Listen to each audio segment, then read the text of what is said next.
Hey YouTubers, Drake here. I was going to do the review for Resident Evil Operation Raccoon City, or as it obviously says on the cover, Operation Orc. Yeah. But right now we got our own local cause of zombie disaster, might I add, right over here, called Dead Man. Wait, what? So we're going to go ahead and let the reason for the zombie apocalypse happening. Yeah, blame him. Oh, bollocks to that. Fuck that. I'm not responsible for a guy that. Those are only rumors. You can't prove shit. Oh, no. We can prove plenty. You're the Dead Man. Your name says it all. So you're fucked. So start Daddy, Dead Man. I hate these guys. Alright, anyways,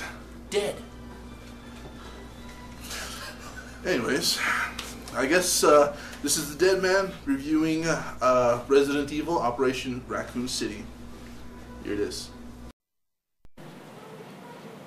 Okay, folks, here we go. Resident Evil Raccoon City. I know a lot of people are thinking about it. A lot of people have played it already. You get to walkthroughs and everything. So let's go ahead and break it down the real way. Let's start with the graphics. Everything is beautiful, streamlined. Everything is crisp. Zombies never look better. Enemies never look better. G looks freaking frightening. For those of you who have played the game, you know what I'm talking about. If not, oh well, get to it. Sound is awesome. Zombies, again, sound crisp. Everything sounds really good on a pair of Turtle Beaches and a pair of surround sound headphones and all that. But there is a problem with the sound, and that is that the weapons seem to be somewhat generic. I mean, a lot of these guns end up sounding the same, which is a shame because, I mean, there is a plethora of guns to be chosen from, but for the most part, they all sound the same. And it's really sad when you get into like a full auto mode, or you know, a lot of you guys are playing co-op and they just kind of overlap each other. I mean, I don't know about you guys. Sometimes I use the sound of the weapon to differentiate myself from the rest of the pack. Now, as for gameplay, I know there's a lot of people out there willing to take this on by yourselves. Don't. This game is meant for fucking co-op. Let me say that again. This game is meant for co-op. For those of you thinking you can take on the game by yourself, you're going to end up dying a lot. And even in co-op, you're going to end up dying a lot. Simple reason is because this game is not designed for a single player use. I mean, granted, you can go through it, but let's face it, I mean, you want that squad behind you. And while the rest of your squad, the AI, is not incompetent, it's not exactly the most reliable source of help either. I've been sprayed down when I've only had one hit taken, and at the same time I've been left alone when I'm barely living, and if someone looks at me in an awkward fashion, I'll pass out and die. Now, the fun part to it does come when you're playing with multiple people, as it is with most other games like Borderlands and so on and so forth. Now, is this Resident Evil's first attempt at co-op? No, but I will say it's their most successful. There is several points to cover, and I'm going to get to those shortly.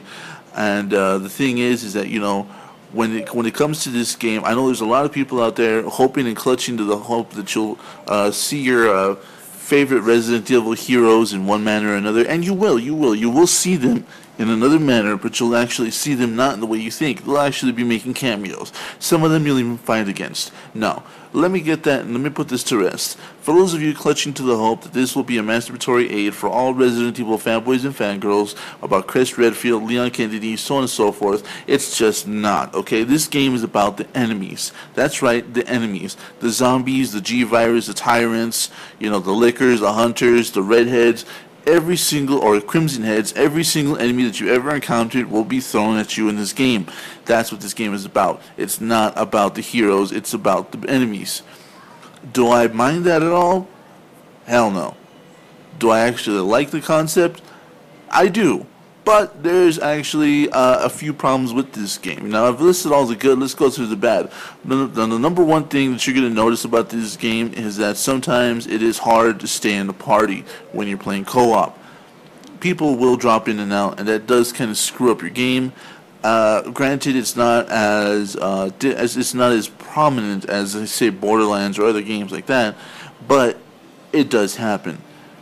Also, for those of us that are used to customizing our weapons, getting better weapon attachments, so on and so forth, kiss that goodbye. Really, just don't even bother with this game. The most you can do is buy better weapons, which in the end is a moot point because most of those weapons you can just pick up off the floor off the soldiers. Does it unlock it? Sometimes it does, sometimes it doesn't. I've had various experiences with it. Now, another thing is the difficulty. Most normal gamers will not like because it is relatively hard. However, those of us that have been around since the beginning will recognize this difficulty as the standard Resident Evil. That's right, it's a standard Resident Evil.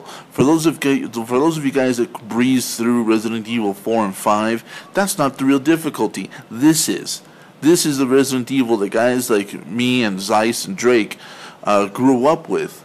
Nigh impossible to beat. But that's also another point to be debated. I mean, is it good? Is it bad? I don't know. You guys post your comments down below. We'll discuss it. It's always open to discussion. Now, another thing is that Drake kind of had he liked it, but kind of had to hang up a little bit about the ammo, ammo being so scarce in the game. But again, I had to digress in the fact that this is an older school style of Resident Evil. Ammo is going to be scarce. That's right, folks. It's not going to be like Resident Evil 4 and 5 where you just lay into full auto and kill every single thing that's around you. In fact, I recommend to not do that. I recommend to hold on to your bullets for the infantries, for the human opponents, and for the boss fights. For the regular zombies, melee the living shit out of them. I mean, trust me, it's satisfying as hell. The melee system has been vastly overdone and vastly improved, and I like it. It gets a thumbs up from the dead man. So, in conclusion, this game meant for co-op, old school difficulty, old school lack of ammo, but new school screw up on being able to customize your guns.